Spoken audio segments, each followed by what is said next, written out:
Guys, this is our newest cast that we're jumping onto. It's called What's on Your Plate? What's on your plate? Yeah. Look at that chicken. Look at that nasty brine. All right, so that's in the nasty brine. That's a proprietary brine mix. Here you're gonna see we've got some drumsticks. The chicken was brined for about 5 hours in some delicious flavors. Brining your chicken helps it to be juicy as you're cooking it. You can't really F it up. That's the Mojo Citrus Herb Blend. Put it in a cup. Be able to measure yourself out and not just pour from the package, because I was worried that I was just going to get too liberal with it. I'm that guy.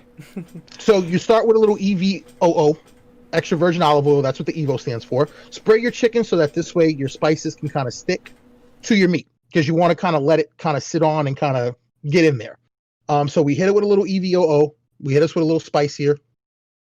Liberally apply it. It wasn't super salty. It's so flavorful that you can kind of go nuts with it and not make your shit over spicy. Here we've got some olives. This is going to be for a little surprise a little later on the stream. Not really going to touch on why I did the olives, but the olives will, come into something a little bit. That's a little rough chop. It doesn't have to be too crazy. You want chunks of the olives. And Panda, the olives are for something you're going to love, and this is your, recipe for you to do your thing.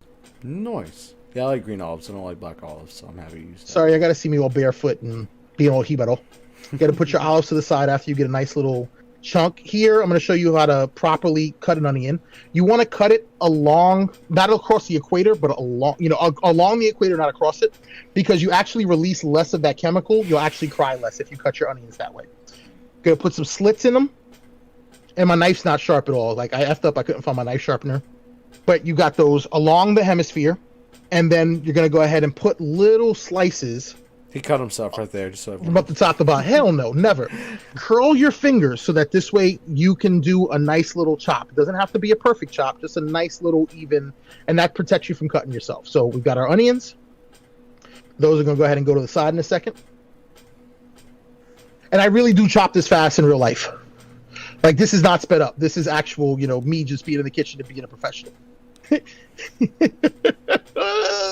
goes our onions. Again, this is going to be for something a little later.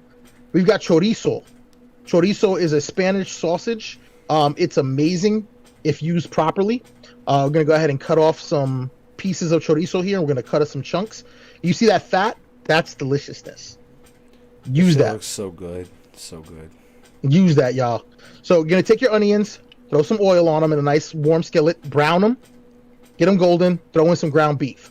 So if you haven't guessed by now, I'm making empanadas, guys. We made two types of empanadas. I did this for Panda specifically because he's been missing our boy Johnny Milan. He's been missing One Dope Dorks empanadas. We're going to throw some olives in there. We're basically making what's called a picadillo. Usually that has a little carrot in it too, but this is going to be onions, olives, ground beef. Now here I would have loved to use Jessica spices, but I wanted to save them for something special. So you're going to put a little tomato sauce. If you got tomato paste, just use a little less. You're going to heat up your chorizo. And this is where you build flavor, guys. So as you're heating up the chorizo, it's letting out fat. As you can see, my grease is turning a little red. We're going to chop some more onions, rough cut, nice and thick. Throw them in that same oil that you fried your chorizo in, because now you're going to flavor your onions with that chorizo oil. And just get them nice and cooked up. These don't have to brown as long as the other ones did. There were two types of onions for two types of empanadas. You guys haven't seen the second one? There it is. Camarones. So we made shrimp empanadas. Oh my gosh. For those of you who like shrimp, nice rough cut. You want thick cuts of shrimp. You want them to be a little thick so you get a nice healthy bite. Throw that into your chorizo onion mix. Let them flavors marry each other. Let them meet each other. Let them love on each other. Cook that off. And don't be afraid to not overcook your shrimp. Like, that's one of the biggest things when I was a kid and I made shrimp was I would overcook them. Shrimp shouldn't be too chewy. You're going to throw a little more tomato paste, a little more tomato sauce in there. Here we've got your standard Goya adobo. I'm ashamed to have that in my house, but, you got to use it what you have. Here we're going to throw some of our olives that were rough cut.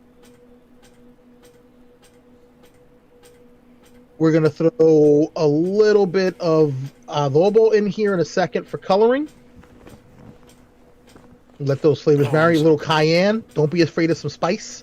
Get you some cayenne. Be afraid. Be very afraid. And normally I would use fresh limes for this. That's onion powder. Normally I would use fresh limes for this, but I didn't have any fresh limes, so I had to default to bottled lemon juice. Not really too proud of that, but you know, the flavors work. You get your citrus, you get your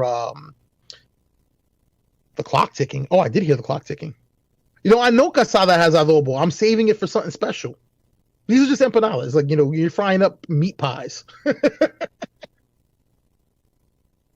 So now we got us a spoon because we want to taste. You want to make sure it's good. Don't be afraid to taste your food. Make sure it tastes delicious. Hey, don't be afraid to taste your devil's lettuce. Gotta make sure it's delicious too. So as you can see, low heat here. We finished off with a little sugar, which is a little secret. You know, you can balance your red sauce with sugar. And don't be afraid to make your food a little sweet. And we're going to put a little more red sauce just to get a little more coloring on this. Ah, okay, I got you, Mama. Yes, adobo, sazon, arroz con habichuela, the citrus mojo spice, and she has a stew blend. And these things are plug and play.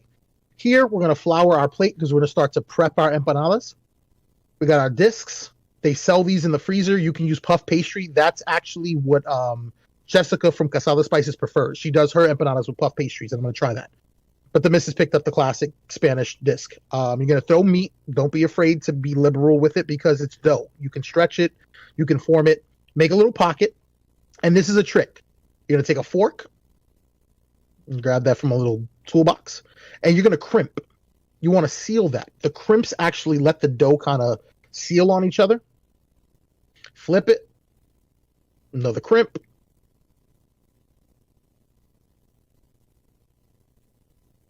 Crimp. They make little machines that actually do this, like little mechanical things where you can actually get your crimps easy. But I'm old school. A little more flour. Roll out another disc. A little more shrimp. You're not going to see me prep the beef ones on here, but it's the same concept. I mean, if you see, you know, putting a little meat inside of the pocket, that sounded so wrong. Yeah, I was about to say. That was super dirty. Create that little seal and then just seal them off. Put some meat seal in them off, pocket, if seal you them know what off, I mean. seal them off. Had to be bougie with the shrimp. Yeah, well, I like a shrimp empanada, man. Like, I remember the first time I had one. They were delicious, man. I didn't know that was a concept. Here, we're going to start arroz con gandules. So you're going to start with, if the package, if I remember correctly, it said a cup of oil. You know, you can eye that. You see your oil starting to heat up there. I washed my beans, which I normally don't do this for regular beans, but the package suggested washing off some of the flavors that are in that can. So my gandules were washed, put into the oil, heat them up, let them start to cook. Yes, we're not doing phrasing anymore. No, not at all. We stopped phrasing a long time ago. We're going to go ahead and stir up those beans. Next, we're going to use the whole package of Casada's spice blend for arroz con gandules. Just pour that in. And look at how easy this is, guys. Oil, pigeon peas, because that's what gandules are, pigeon peas. No, are they? Yeah, they're pigeon peas. Yeah. Stir that up. My chorizo, because I think that in an arroz con gandules, you need some chorizo. And for those of you that are vegetarian or don't like meat, you don't have to use this. This is optional. This is the only time that I variated from the recipe. You put your rice. Only time that I variated and switched off from the recipe is that arroz con gandules, I think, needs a little coloring. So instead of using like anato like I normally would, I used a little of that tomato sauce that was left over from the empanada meat. I'm going to stir that up, let those flavors mix, marry, meet each other, hang out. Becomes a food social. Little tomato sauce. You can use tomato paste if you have it. Stir that up. And then finally, you're going to pop in your water. The package called for 3 cups of water. I think I might have went a little more water than what it called for. I'm not 100% sure. It was a week ago. It had been a long weekend. Stir that up, and you're going to let that come to a boil. So turn your heat up, get that up to a boil there. You see it start to bubble, toil, and trouble. Hey, so Chipmunk showed up to cook our chicken. Chippendale Rescue Rangers now. Yep. Our rice is boiling. We're gonna go ahead and put a top on that and put that on low. You want to get that on simmer. So if you have one of those stoves that have the number between like a 1 and a 3, and that's not 2, It's just knowing your stove. So I can't give you tell you it's going to be 2 because each stove is different. In Tampa, you can't get natural gas, so you got to deal with those coils. As you can see, you've got a little smoke coming on, and I'm going to show you a little old school Puerto Rican grandmother trick in a second when it comes to the rice. I knew you were we're an going to old go ahead school and let Puerto that Rican do its grandmother. thing. Mm-hmm.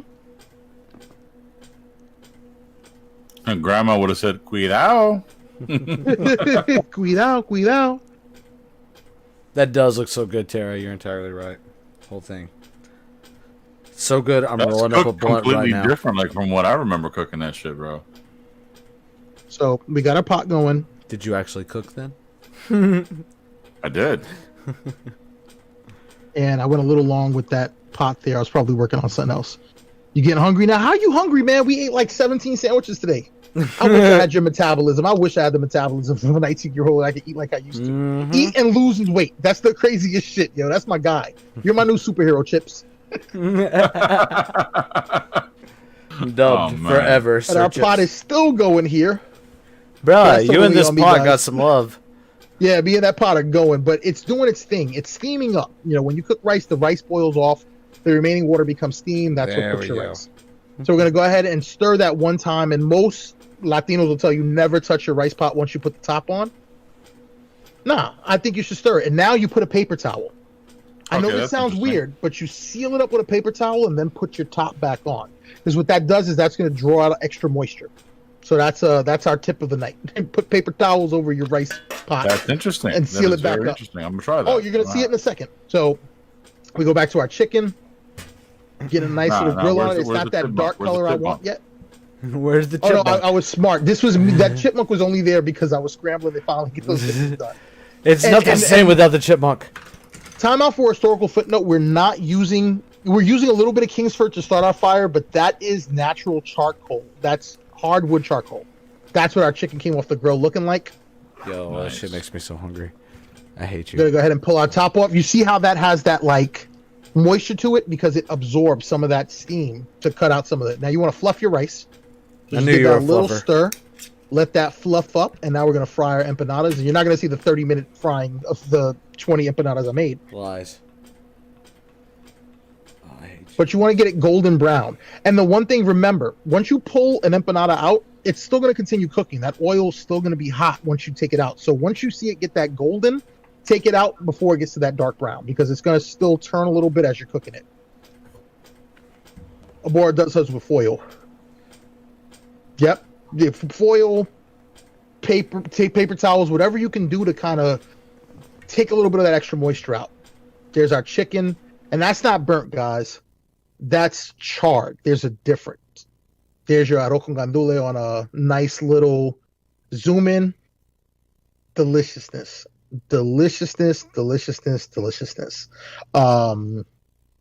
So, you know, we got blessed. Jessica from Casada Spices, thank you for a quick review. And I wish I could bring the missus in to kind of talk about it.